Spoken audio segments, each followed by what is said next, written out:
வெறும் 20,000 சேலரி வாங்குற நம்மளாலையும் 1 crore ஈஸியாக அச்சீவ் பண்ண முடியும்னு எனக்கு எப்போ தெரிஞ்சுது, எப்படி தெரிஞ்சுது, நான் அந்த 1 crore இன்வெஸ்ட்மெண்ட் ஜேர்னியை எப்போ ஸ்டார்ட் பண்ணேன், எதில் இருந்து என் இன்வெஸ்ட்மெண்ட்டை ஸ்டார்ட் பண்ணேன், ஃபஸ்ட் இன்வெஸ்ட்மெண்ட் எதில் பண்ணன்றதை இந்த வீடியோவில் டீட்டெயிலாக பார்க்க போகிறோம்.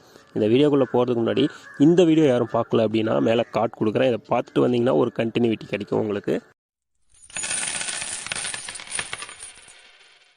2017 காலேஜ் முடிச்சுட்டு 2018 நான் வேலைக்கு போக ஸ்டார்ட் பண்ணேன். என்னோடய ஃபஸ்ட்டு சேலரி 13,500. இந்த சேலரியை நான் வாங்கும்போது எனக்கு எந்த செலவும் பெருசாக இல்லை. ஏன்னா அப்போ தான் காலேஜ் முடிச்சிருந்தேன். எல்லாமே வீட்டை டிபெண்ட் பண்ணி இருந்ததால் எனக்குன்னு செலவு எதுவும் இல்லை. அதனால் வர சேலரியை என்னோடய டிரான்ஸ்போர்ட்டேஷன் செலவு 2,500 மட்டும் எடுத்துக்கிட்டு மீதி எல்லா அமௌண்ட்டையும் வீட்டில் தான் கொடுத்துட்டு இருந்தேன். இப்படியே ஒரு 6 month 1 year போச்சு. அதுக்கப்புறம் பார்த்தீங்கன்னா எனக்கு ட்ரெஸ்ஸஸ், ஷூஸு, வாட்சஸ் இது மாதிரி வாங்குறதுக்கு நிறைய செலவு பண்ணிவிட்டு வீட்டில் கொடுக்குற அமௌண்ட்டை கம்மி பண்ணிட்டேன். ஒரு 8,000 5,000 இந்த மாதிரி தான் போயிட்டு இருந்தது. அதுக்கப்புறம் ஒரு 2.5 years ஜாப் நல்லா போயிட்டு இருந்தபோது எனக்கு பஸ்ஸில் போக போர் அடிச்சது. பைக் வாங்கலாம் அப்படின்னு சொல்லிட்டு பார்த்தா என்கிட்ட சேவிங்ஸ்னு எதுவுமே இல்லை. வீட்டில் காசு கேட்டாலும் வீட்லேயும் இல்லை. ஏன்னா வீட்லேயும் பெரிய வசதி இல்லை. நாங்கள் ஒரு லோவர் மிடில் கிளாஸ் ஃபேமிலி தான். வீட்லேயும் இல்லைன்னு சொல்லிட்டாங்க. காசுலாம் இல்லைப்பா, பைக்லாம் வாங்க முடியாது, இன்னும் கொஞ்ச நாள் வாங்கிக்கலாம் அப்படின்னு சொன்னாங்க. எனக்கு எல்லாரும் பைக்கில் போகிறாங்க, நானும் பைக்கில் போகணும், புது பைக் வாங்கணுன்ற ஆசை எனக்கும் இருந்தது. அப்போ தான் சரி நமக்கு இன்கம் பத்தலை, ஸோ செகண்ட் இன்கம் ஜென்ரேட் பண்ணுறதுக்கு என்ன வழி அப்படின்ட்டு யூடியூப் வீடியோ பார்த்துட்டு இருக்கும்போது எனக்கு இந்த இன்வெஸ்ட்மெண்ட் பற்றி தெரிஞ்சுது. அப்போ தான் எனக்கு இன்வெஸ்ட் பண்ணுறதுக்கும் சேவ் பண்ணுறதுக்குமான வித்தியாசமே தெரிஞ்சுது. இன்வெஸ்ட் பண்ணுறதுக்கும் சேவ் பண்ணுறதுக்குமான மிகப்பெரிய வித்தியாசம் என்னென்னா, இன்வெஸ்ட் பண்ணும்போது பணம் வளரும், சேவ் பண்ணால் பணம் வளரவும் வளராது, இறங்கவும் இறங்காது, அப்படியே ஸ்டேபிளாக இருக்கும் தான் நம்ம நினச்சிட்டு இருப்போம். ஆனால் உண்மை என்னென்னா, இன்வெஸ்ட் பண்ணும்போது பணம் வளரும், ஆனால் சேவ் பண்ணி வச்சா பணம் இறங்குன்றத அப்போ தான் எனக்கு ரிலேட் ஆச்சு. என்னடா இப்படி சொல்கிறாங்களேன்னு டீட்டெயில்டாக நிறைய வீடியோ பார்க்கும்போது தான் நான் ஃபஸ்ட்டு இன்வெஸ்ட்மெண்ட்னா என்னென்னு டீட்டெயில்டாக கற்றுக்கிட்டு எஸ்ஐபி இன்வெஸ்ட்மெண்ட் பற்றி எனக்கு தெரிஞ்சுது. எஸ்ஐபி இன்வெஸ்ட்மெண்ட்டை இன்னும் கொஞ்சம் லேர்ன் பண்ணிக்கிட்டே இருக்கேன். ஒரு 1 year எடுத்துக்கிச்சு. நான் அந்த வீடியோ பார்த்து 1 year வீடியோ கன்சியூம் பண்ணி நிறையா வீடியோ பார்த்து அந்த 1 yearல எஸ்ஐபி இன்வெஸ்ட்மெண்ட்டுக்கு முன்னாடி நான் கோல்டு இன்வெஸ்ட்மெண்ட் பண்ணிடலாம் அப்படின்னு சொல்லிட்டு பிசிக்கல் கோல்டு இன்வெஸ்ட்மெண்ட்டை சீட்டு போடுவாங்கள்ல நகை கடையில், அந்த மாதிரி நகை சீட்டு போட்டு 1 year இன்வெஸ்ட் பண்ணேன். நான் ஸ்டார்ட் பண்ணும்போது என்னுடைய இன்வெஸ்ட்மெண்ட்டில் ஃபஸ்ட்டு நம்ம ஒரு 1000 ரூபாய் போட்டு வந்தாலே ஒரு 12 months போட்டதுக்கப்புறம் 1/2 gram கோல்டு எடுக்கலாம். பட் அதுக்கு அடுத்த வருஷம் ஒரு 1,500 ரூபா போட்டால் தான் அந்த 1/2 gram கோல்டு எடுக்கிற அளவுக்கு கோல்டில் நல்ல ரிட்டர்ன் இருக்குதுன்னு எனக்கு தெரிஞ்சுது. அது மாதிரி இப்போ வரைக்கும் நான் இயர்லி அமௌண்ட்டு போட்டுக்கிட்டு தான் வரேன். 1/2 gram தான் போடுறேன். ஏன்னா எனக்கு சேலரி கம்மியாக இருக்கிறதால நான் 1/2 gram தான் போடுறேன்.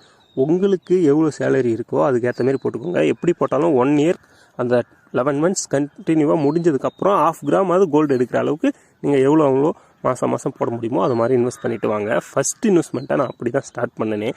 அதுக்கப்புறம் தான் எஸ்ஐபி ஒரு 1 year எல்லா வீடியோவும் பார்த்து முடிச்சதுக்கப்புறம் தான் எஸ்ஐபியில் இன்வெஸ்ட் பண்ணலான்ற போது எஸ்ஐபியில் எந்த மாதிரி ஃபண்ட் ஹவுஸ் மியூச்சுவல் ஃபண்டில் செலக்ட் பண்ணலாம், எதில் எக்ஸ்பென்ஷன் ரேஷியோ கம்மி, மியூச்சுவல் ஃபண்டை பற்றி தெரியணும்னா நான் மேலே கார்டு கொடுக்குறேன். இதை பார்த்துட்டு நீங்கள் வீடியோக்கு வந்தீங்கன்னா உங்களுக்கு மியூச்சுவல் ஃபண்டை பற்றி ஓரளவுக்கு டீட்டெயில்டாக புரியும். இப்போது இன்வெஸ்ட்மெண்ட்னா என்ன, சேவிங்ஸ்னால் என்னென்னு பார்ப்போம். இன்வெஸ்ட்மெண்ட்னா நம்ம ஏதோ ஒரு ஸ்டாக்லேயோ இல்லை கோல்டுலேயோ இல்லை மியூச்சுவல் ஃபண்டை இந்த மாதிரி ஏதாவது ஒரு ஸ்கீமில், சேவிங் ஸ்கீமில் கூட போட்டு நீங்கள் இன்வெஸ்ட் பண்ணி வச்சிங்கன்னா அதுக்கான ரிட்டர்ன் ஒன்று கிடைக்கும். அதனால் நீங்கள் இன்வெஸ்ட் பண்ண அமௌண்ட் வளர்ந்துக்கிட்டே போகும்.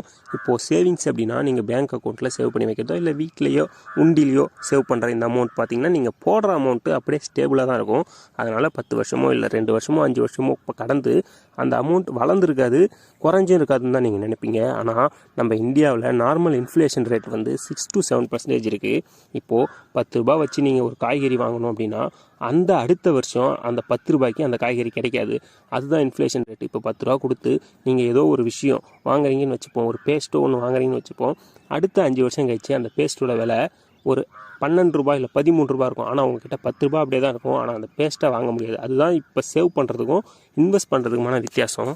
அதனால் நீங்களும் என் கூட சேர்ந்து உங்கள் வெல்த்தை மேக் பண்ணணும்னு நினச்சிங்கன்னா நீங்கள் என்னை ஃபாலோ பண்ணி என் கூடவே ட்ராவல் பண்ணிங்க அப்படின்னா நான் எப்படிலாம் இன்வெஸ்ட் பண்ணுறேன், எதில் இன்வெஸ்ட் பண்ணுறேன்னு ஃப்யூச்சர் வீடியோவில் உங்கள்கிட்ட சொல்லிகிட்டே வரேன். நீங்களும் அதை பார்த்து அனலைஸ் பண்ணி நீங்களும் இன்வெஸ்ட் பண்ணுங்கள்.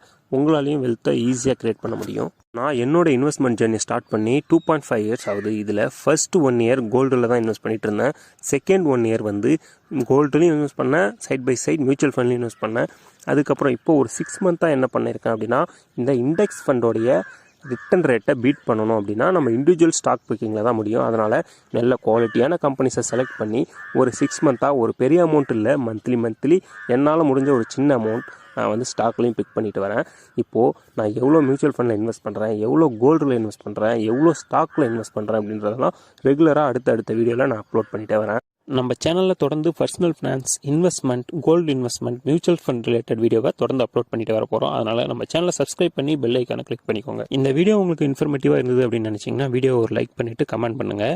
உங்கள் ஃப்ரெண்ட்ஸ் அண்ட் ஃபேமிலியில் யாராவது இன்வெஸ்ட்மெண்ட் பண்ணிட்டு இருந்தாங்கன்னா அவங்களுக்கு இந்த வீடியோவை ஷேர் பண்ணிவிடுங்க.